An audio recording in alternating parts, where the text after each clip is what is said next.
Nous allons maintenant y aller du côté de la banquette ministérielle avec un bloc de 20 minutes et je cède la parole à la députée de Crémazie. Monsieur le Président, j'aimerais qu'on aborde, on a parlé beaucoup de la question des structures lors des dernières heures de crédit et j'aimerais qu'on aborde la question de la main-d'œuvre comme c'est ce qui soutient quand même notre réseau au jour le jour et notamment de la main-d'œuvre médicale. J'ai une question en plusieurs et nombreux volets. Je vais vous les poser d'un coup, comme ça vous pourrez prendre le temps d'y répondre.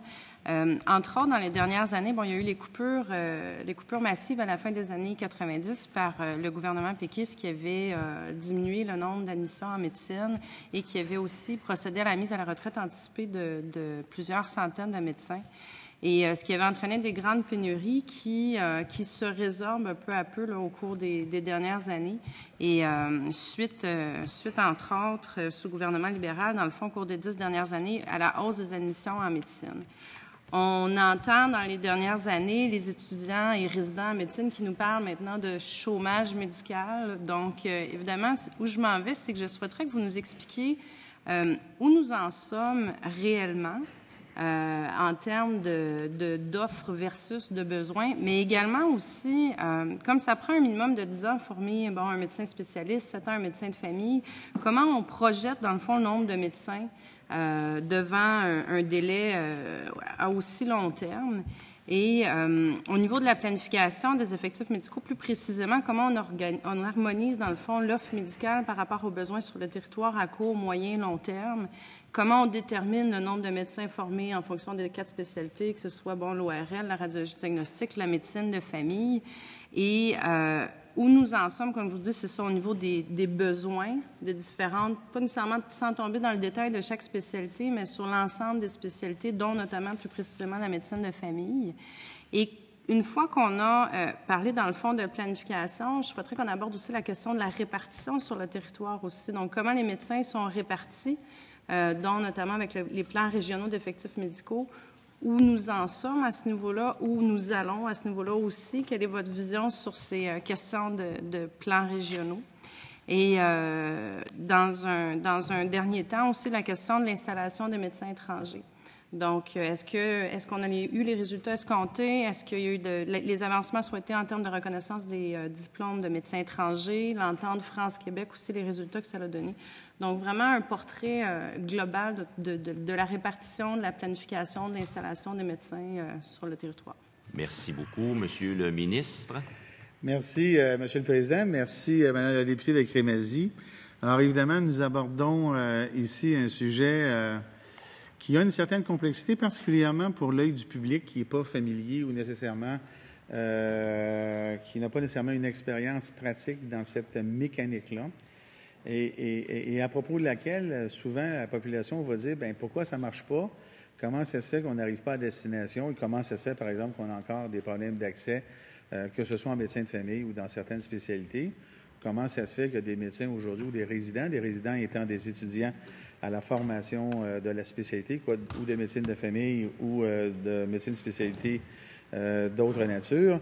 Comment ça se fait qu'il y a des résidents actuellement qui disent qu'ils ont des problèmes, à trouver des emplois et potentiellement seront des chômeurs? Bon.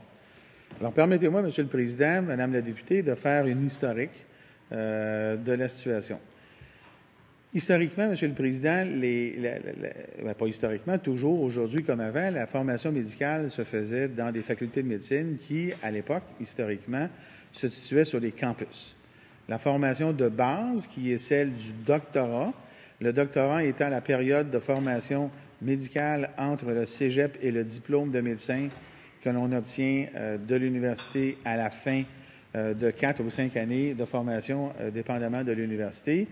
Bien, ça, c'est le programme de formation de médecine et c'est suivi après par un programme de formation qualifié de postdoctoral qui fait en sorte que, à la fin du cours de médecine, un étudiant doit faire le choix entre continuer sa formation dans un programme de formation en médecine de famille ou de continuer sa formation dans un programme de médecine dite spécialisée au sens large du terme. Alors là, c'est la cardiologie, la chirurgie, la neurologie et ainsi de suite. Alors, historiquement, encore une fois, jusqu'aux années 2004, les universités donnaient des formations qui étaient sur leur campus, et on se rappellera tous, malheureusement, de mauvais souvenirs que lorsqu'on a envoyé des médecins et des infirmières à la retraite dans les années 90, on a aussi fait l'erreur, et on le voit aujourd'hui, d'avoir diminué aussi les entrées en médecine. Et ce n'est qu'avec l'arrivée du Parti libéral au pouvoir en 2003 qu'on a commencé à conclure qu'on devait, réaugmenter le nombre d'entrées en médecine et de le faire avec une certaine rapidité parce que il y avait un problème, puisque, je viens de l'expliquer, former un médecin de famille, c'est un minimum de 6 ans et en général 7 ans, et former un spécialiste, ça peut aller jusqu'à 12 ans. Alors, à un moment donné, il y avait une décision à être prise. Elle a été prise par le premier ministre d'aujourd'hui, qui était alors ministre de la Santé. Et tout le monde a applaudi à ça parce que c'était demandé par le milieu. On voyait qu'au Québec, on n'était plus capable de suffire à la demande. Et là, à un moment donné, il y avait des gens qui étaient à risque parce qu'ils n'avaient pas accès à certains soins. Mais il y avait un autre problème, et ça, c'est un problème qui est très important. Vous y avez fait référence, Madame la députée, avec justesse il y a quelques instants. Il y avait un problème de répartition géographique. Non seulement il n'y avait pas assez de médecins au Québec en 2003, non seulement on n'enfermait pas assez, mais en plus, il y avait géographiquement des trous. Le Québec était une espèce de gruyère médicale. Et moi, Monsieur le Président, là, je me rappelle le début de ma pratique. J'ai commencé à pratiquer en 92. Là. Il y a des hôpitaux en 92, je m'excuse, en 89, mais j'ai fait un fellow après. Bon, peu importe. Il y a eu une époque, Monsieur le Président, où il y avait des hôpitaux ou des spécialités de base comme la mienne. Et je citerai tous les hôpitaux de l'Abitibi. Ce pas des endroits où il y a 3 personnes, là. C'est des endroits où il y a 35, 40 000, 50 000 personnes par ville. Là. Il y a des endroits où il y a des périodes de l'année où il y avait 0 spécialiste, il n'y avait pas 0 radiologue. Puis là, on pouvait faire le tour du Québec, là, puis périodiquement, dans l'année, il y avait ce qu'on appelle à l'époque des découvertures.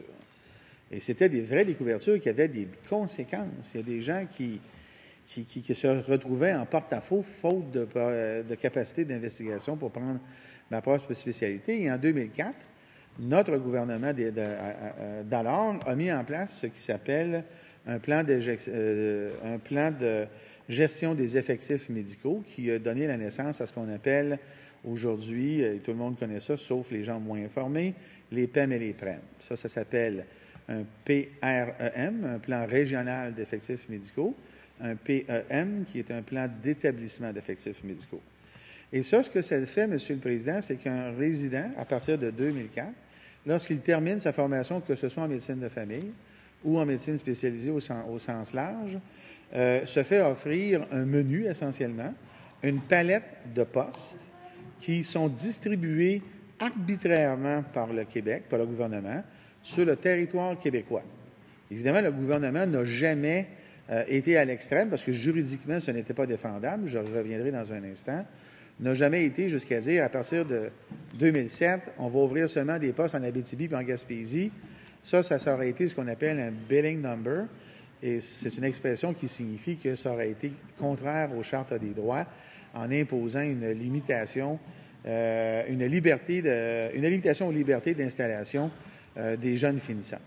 D'ailleurs, Monsieur le Président, il y a eu une cause canadienne célèbre à cet effet en Colombie-Britannique. Il y a des jeunes finissants qui sont allés en cours pour contester une mesure comme celle-ci que je viens de décrire et qui a été gagnée. La Colombie-Britannique, à l'époque, avait mis en place des règles beaucoup trop restrictives et ça s'appelait le billing number. On disait aux jeunes, tu as le droit de pratiquer, voici ton numéro de pratique, voici tu peux facturer à la RAMQ de la Colombie-Britannique, mais seulement à cet endroit-là.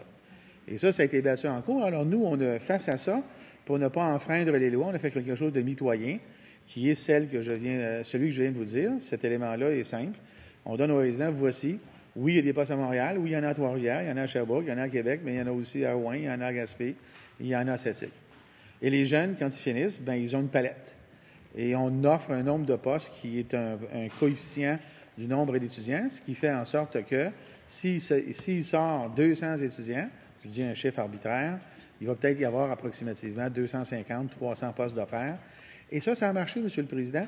On a réussi au Québec, on est la seule et unique province à avoir obtenu aujourd'hui une répartition géographique adéquate des médecins. Elle est imparfaite, mais elle est meilleure que partout au Canada, à un point tel que là, le Canada, qui devient lui aussi de plus en plus bilingue, aujourd'hui regarde au Québec comment on a fait ça pour pouvoir l'implanter ailleurs. Alors, c'est comme ça que ça fonctionne. Alors maintenant, ça, ce que l'on a fait aussi, je l'ai dit il y a quelques instants, le ministre de la Santé d'alors, M. Couillard, avait augmenté progressivement le nombre d'entrées en médecine. Et cette augmentation-là s'est faite en fonction de la capacité des universités. Et là, ça me permet de faire le lien avec la problématique qui a été soulevée par la députée de Taillon ce matin, qui est celle des super infirmières. Alors, on a vécu avec les médecins la même problématique que l'on va vivre avec les super infirmières, mais dont on sait qu'on peut résoudre parce qu'on l'a fait pour les médecins. Les facultés de médecine, là, je prends la mienne, là, la faculté de médecine de l'Université de Montréal est passée de 120 étudiants en médecine à 230 à peu près, Monsieur le Président. Je pense que c'est 233. Alors, de 130 à 233, Monsieur le Président, l'amphithéâtre est trop petit. Alors, à un moment donné, il faut les former, ces étudiants-là, il faut les envoyer dans des stages. C'est la même problématique que les infirmières praticiennes spécialisées. Et on a ouvert, c'est notre gouvernement qui a commencé ça, des facultés, des campus facultaires de médecine satellites dans différentes régions du Québec, de telle sorte qu'aujourd'hui, à peu près toutes les régions du Québec ont un campus satellite affilié à un des 4 réseaux universitaires du Québec. Et ça avait une double fonction, et ça l'a encore, et ça aussi, ça marche. C'est nous autres qui avons fait ça, là. Ce que ça fait, c'est que ça envoie des gens se former en région, ou prendre des gens de la région qui se forment localement, et on sait le facteur humain qui existe chez tout le monde. Quand on est formé au centre-ville de Montréal, on pense qu'il n'y a pas de salut en dehors du centre-ville de Montréal. En étant formé en région, il y a des gens qui se rendent compte que c'est le fun de vivre en région. Je viens d'une région, moi. C'est très heureux en région. Et on constate à l'usage que les gens formés dans ces facultés satellites-là ont une grande tendance, sinon vraiment une grande tendance, à s'installer aussi en région. Souvent dans la même région où ils ont été formés ou dans d'autres régions parce qu'ils ont été désensibilisés à l'éloignement de la place Ville-Marie. Alors ça a été un bénéfice qui est venu de la décision, d'abord d'augmenter le nombre de places à l'entrée de la faculté de médecine, mais aussi des formés en région. Et ça, c'est une décision qui a été prise par notre gouvernement, qui, heureusement, n'a pas été défaite par les gouvernements subséquents. Alors, maintenant, arrive la question, évidemment, qui est une question qui est tout aussi importante et que l'on a vécue avec une intensité de plus en plus progressive au fil du temps, qui est la répartition, le différentiel, la distribution de la formation en résidence entre les médecins spécialistes et les médecins de famille. On a connu dans les dernières années, la problématique de l'accès aux médecins de famille qui était sous-tendue par une problématique de nombre.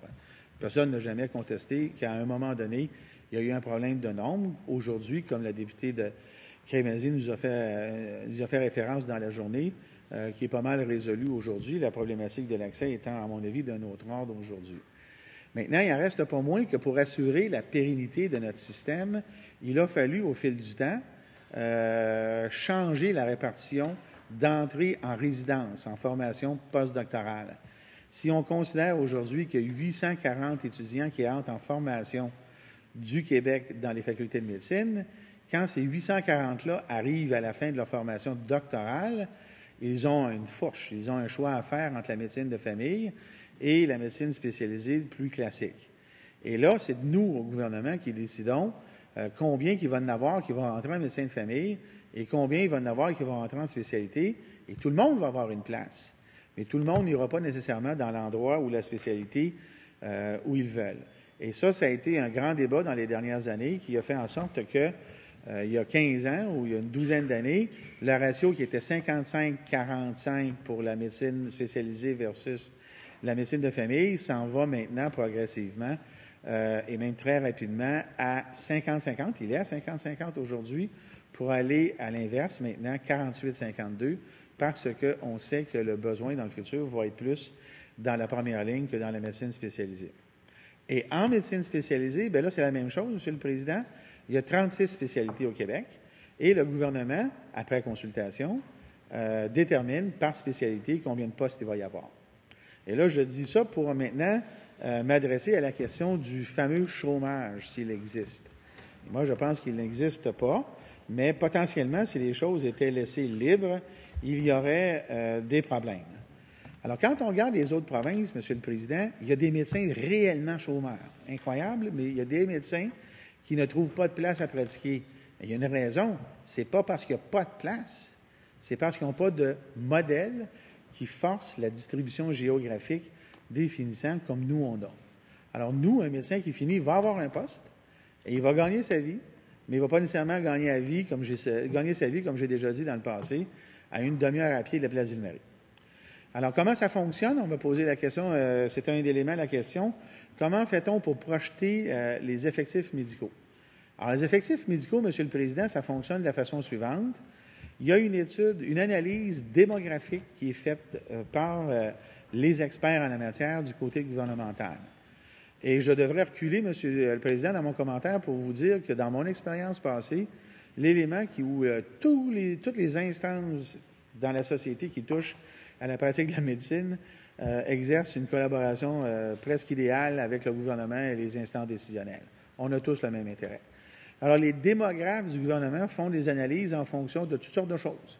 Ils font des analyses en disant combien il y a d'hommes, combien il y a de femmes, quel est le changement de profil de pratique, quelle est la tendance, est-ce qu'ils travaillent plus qu'avant, travaillent moins qu'avant. Maintenant, on sait qu'ils vont travailler plus jusqu'à 65-70 ans plutôt que d'arrêter de travailler à 55 ans. On comprend qu'on n'est plus personne dans la liberté 55. On sait que la santé des gens fait en sorte qu'on peut travailler plus tard, ainsi de suite. On regarde les tendances en ce qui a trait à l'évolution technologique, l'influence que ça peut avoir sur la desserte de soins ou la capacité de donner des soins. Et évidemment, on couple ça aux données que l'on connaît, qui sont les données de projection de nombre d'hôpitaux, par exemple, au Québec, par exemple. Alors ça permet au gouvernement de mettre en place une projection qui est faite à chaque année, là, revue, jusqu'en 2031. Et en médecine, on est le seul domaine à l'université où on sélectionne le nombre d'entrées en fonction des besoins. Et les besoins, ils sont déterminés, comme je viens de le dire. Alors, ça fait en sorte qu'à chaque année, on décide de faire entrer en médecine un nombre spécifique évalué de façon raisonnée d'étudiants en médecine. Et après, on fait le même exercice pour les entrées en spécialité en jouant sur les ratios.